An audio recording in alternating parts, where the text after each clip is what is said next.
उजनी, मी उजनी. काय झालंय माझं? काय होते मी? माझा जन्म झाला तेव्हा तेव्हा किती खुश होते मी. वाटलं होतं माझ्याकडून लोकांना शुद्ध पाणी मिळेल, शेतीला पाणी मिळेल, जनावरांच्या पिण्याच्या पाण्याचा प्रश्न मिटेल. पण आज कसला घाण वास येतोय हा. अरे अरे हा तर मानवाच्या विष्ठेचा वास. शी. आणि हे कसले बुडबुडे येत आहेत. अरे मानवा तुला लाज नाही का रे वाटत? अरे काय काय घाण टाकतोयस माझ्या पाण्यात तू. अरे तुलाच पिण्यासाठी लागतं ना रे हे पाणी. अरे माणसं, वाचव मला. जर तू आज माझ्या पाण्यात अशी घाण टाकत राहिलास तो उद्या तुला शुद्ध पाणी कुठून रे मिळणार? अरे माणसा, वाचव मला. अरे वाचव माणसं, मला वाचव. मला असं मरू देऊ नकोस माणसं. मला वाचव रे मला. पाणी मानव जातीला जगण्यासाठी आवश्यक असलेला एक घटक. मानवच काय, संपूर्ण जीवसृष्टी पाण्याशिवाय जगूच शकत नाही. पण याच मानवामुळे पाणी प्रदूषित झालंय. जगामधील जवळजवळ 100 कोटी लोकांना अशुद्ध पाणी प्यावं लागतंय. ते याच मानवामुळे. हे अनमोल जीवनावश्यक पाणी दूषित झालंय ते मानव निर्मित चुकांमुळेच. सध्या जगामध्ये पाण्याचं प्रदूषण इतकं वाढलंय की काही दिवसांनी मानवाला प्रचंड किंमत मोजून हेच पाणी विकत घ्यावं लागणार आहे. याचं जिवंत उदाहरण म्हणजे सिंगापूर सरकार त्यांच्या जनतेसाठी मलेशिया या देशाकडून पाणी विकत घेतं. ही वेळ आपल्यावरही येऊ शकते. जगामध्ये जलप्रदूषण एवढं वाढलंय की त्याचं जिवंत उदाहरण द्यायचं झालं तर उजनी धरण म्हणजे सोलापूर जिल्ह्याची वरदायिनी. पण आज ती प्रदूषित झालीय. स्वच्छ पाणी मनुष्य प्राण्यासाठी तसंच पर्यावरणाच्या रक्षणासाठी अत्यंत आवश्यक आहे. परंतु स्वच्छ पाण्याच्या प्रदूषणाचं प्रमाण देशभरामध्ये सर्वत्र वाढत चाललेलं आहे. आणि त्याचं प्रदूषणाचं सर्वाधिक प्रमाण हे उजनी जलाशयामध्ये झालेलं आहे. या प्रदूषणाला मुळा-मुठा नद्याकाठची शहरं, विशेषतः पुणे आणि पिंपरी चिंचवडसारखी मोठी शहरं, त्याचबरोबर नदीकाठची गावं आणि पुणे आणि पिंपरी चिंचवड परिसरामध्ये आणि पुणे जिल्ह्यामध्ये जे औद्योगिकरण झालेलं आहे त्या औद्योगिकरणातून निघणारं जे दूषित पाणी आहे ते पाणी प्रामुख्यानं कारणीभूत आहे. संपूर्ण उजनी जलाशय प्रदूषित झालाय. जणू काय पुणे आणि आजूबाजूच्या परिसरातील सांडपाणी साठवण्याचं मोठं डबकंच.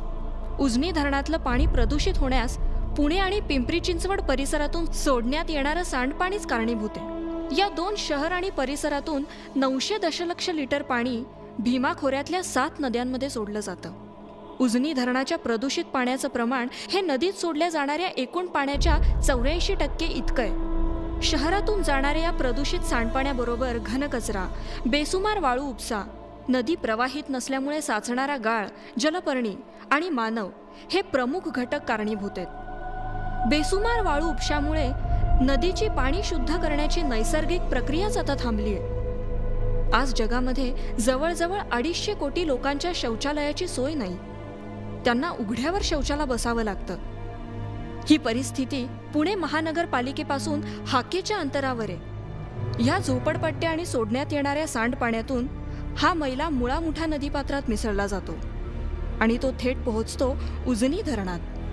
एकूणच काय, आपण सगळेच जण उजनी धरणाच्या पाणी प्रदूषणासाठी तितकेच जबाबदार आहोत. या धरणामुळं सोलापूर जिल्ह्यातल्या जनतेला आरोग्याचा धोका निर्माण झालेला आहे.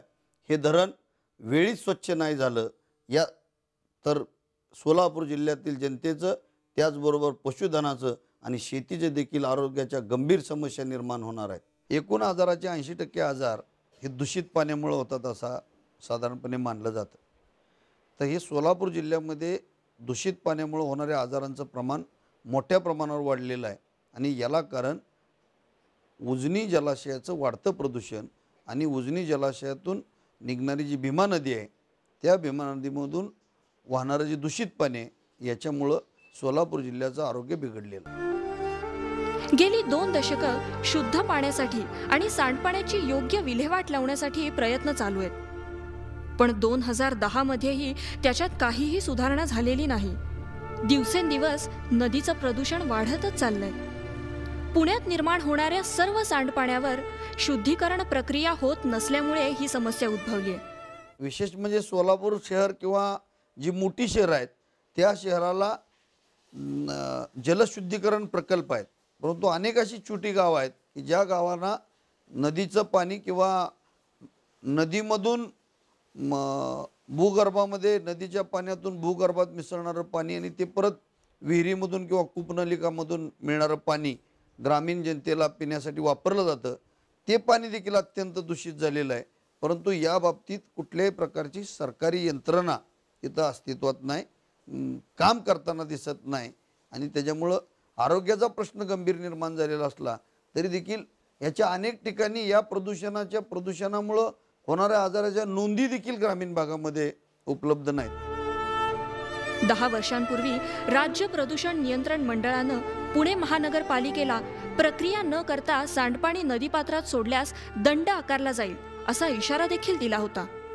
पण अद्यापही पुणे महानगरपालिका किंवा इतरांकडून योग्य ती अंमलबजावणी झालेलीच नाहीये.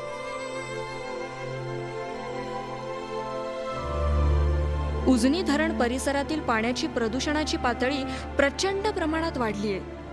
हे पाणी पिणं किंवा शेतीच्या वापरासाठी तर दूरच, पण हातात घेणंही आरोग्यासाठी घातक आहे.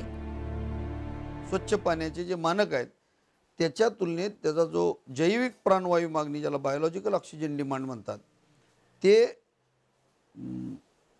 त्याची जी लिमिट आहे, क्षमता आहे, त्याच्या 300 पट अधिक आहे.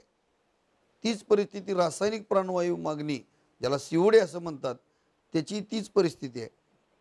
प्रचंड प्रमाणामध्ये पाण्यामध्ये प्रदूषण वाढलेलं आहे आणि त्याच्यामुळं पाण्याचा जिवंतपणा जो असतो, ज्याच्यामध्ये ऑक्सिजनचं प्रमाण पाण्यामध्ये जास्त असायला पाहिजे, ते नाहीसं होत चाललेलं आहे. हा एक सगळ्यात मोठा धोका याच्यामध्ये आपल्याला दिसून येतो. केंद्र सरकारच्या नगर विकास मंत्रालयानं प्रसिद्ध केलेल्या शहरांची स्वच्छता आणि सांडपाणी या अहवालात पुणे आणि परिसराची स्थिती चिंताजनक आहे असं नमूद केलंय. पुणे, पिंपरी चिंचवड आणि इतर परिसरातील औद्योगिक कारखान्यांमधून सोडण्यात येणारं रसायनयुक्त प्रदूषित सांडपाणी हे मुळामुठा नद्यांच्या पात्रांमध्ये सोडण्यात येतं. नागरीकरणामधून 80% पाणी प्रदूषित होऊन येतं, औद्योगिकरणामधून 20% येतं. परंतु त्या 20% पाण्याच्या प्रदूषणाचं प्रमाण अत्यंत मोठं आहे. ते प्रदूषण रोखणं गरजेचं आहे. आणि ज्या स्थानिक स्वराज्य संस्था आहेत, मग महानगरपालिका असेल, जिल्हा परिषद, ग्रामपंचायत, यांनी ही जबाबदारी घेऊन जे दूषित पाणी नदीला मिळतं ते दूषित पाणी वेळीच अडवून त्याच्यावर प्रक्रिया केली पाहिजे. आज अनेक ठिकाणी दावे केले जातात मोठमोठ्या महानगरांचे की आम्ही एवढे मोठे सिवेज ट्रीटमेंट प्लांट लावले, मैला पाणी शुद्धीकरण प्रकल्प, परंतु त्या प्रकल्पातून जे पाणी नदीत सोडलं जातं ते पाणी निश्चित स्वच्छ झालं की नाही ही बघण्याची यंत्रणा जी प्रदूषण नियंत्रण मंडळाची असायला पाहिजे, ती यंत्रणा आज आपल्याकडं कार्यरत असताना दिसत नाही. त्याच्यामुळं याच्यावर जो खर्च होतो महानगरपालिकेचा, तो खर्च वाया जातो आणि उजनीचं प्रदूषण मात्र मोठ्या प्रमाणावर वाढत चाललं. भरघोस पीक घेण्यासाठी शेतीमध्ये मोठ्या प्रमाणात रासायनिक खतांचा वापर केला जातो. पावसाळ्यामध्ये या सर्व खतांचा अंश नदीच्या पाण्यात मिसळला जातो. तसंच दवाखान्यांमधून टाकल्या जाणाऱ्या बाटल्या, सुया किंवा आउटडेटेड औषधं देखील याच नदीपात्रात विल्हेवाट लावण्यासाठी टाकल्या जातात. वर्ल्ड वॉटर असेसमेंट प्रोग्रॅम यांनी काढलेल्या अनुमानानुसार 2 कोटी टन मानवनिर्मित कचरा पाण्यामध्ये दररोज टाकला जातो आणि विकसनशील देशांचा वाटा यामध्ये मोठा आहे. पृथ्वीच्या एकूण क्षेत्रफळापैकी 71% भाग पाण्यानं व्यापलेला आहे. तरीही मानवाला पिण्यायोग्य पाणी मुबलक प्रमाणात उपलब्धच होत नाही. परिणामकारक उपाययोजना हाती घेण्यासाठी आणि त्या अगोदर या क्षेत्रातल्या अभ्यासकांनी आणि प्रशासनानं एकत्रित येऊन एक परिणामकारक किंवा शाश्वत असा कृती कार्यक्रम तयार करण्याची गरज आहे. सरकारनं एक नदी सुधार प्रकल्प सुरू केला, एवढंच माझं मत आहे. याच्यामधून झालं चांगलं तर सरकारचं आपण निश्चित अभिनंदन करू, परंतु आज जो कृती आराखडा पुणे आणि पिंपरी चिंचवड, पुणे आणि सोलापूर जिल्ह्यामध्ये तयार होतोय, त्या आराखड्यामधून भीमा नदी, मुळा मुठा नदी, उजनी जलाशय हे स्वच्छ होतील किंवा त्याच्यामधून पिण्याचं स्वच्छ पाणी मिळेल याबाबत मला शंका वाटते. उजनीत होणारं पाणी प्रदूषण थांबवणं आपल्याच हातात आहे. वेळीच खबरदारी घेऊन प्रदूषण थांबवणं हे आपल्याच हिताचं आहे. त्यामुळेच आपण आणि सरकारनं योग्य ती पावलं उचलून उजनी धरणाला वाचवूयात. मी एवढंच सांगेन, पाण्याचं आरोग्य बिघडलं तर माणसाचं आरोग्य बिघडेल आणि जीवसृष्टीचं सुद्धा आरोग्य बिघडेल. आणि हे टाळायचं असेल तर उजनी प्रदूषण मुक्त झाली पाहिजे, उजनी वाचली पाहिजे, उजनी वाचली पाहिजे.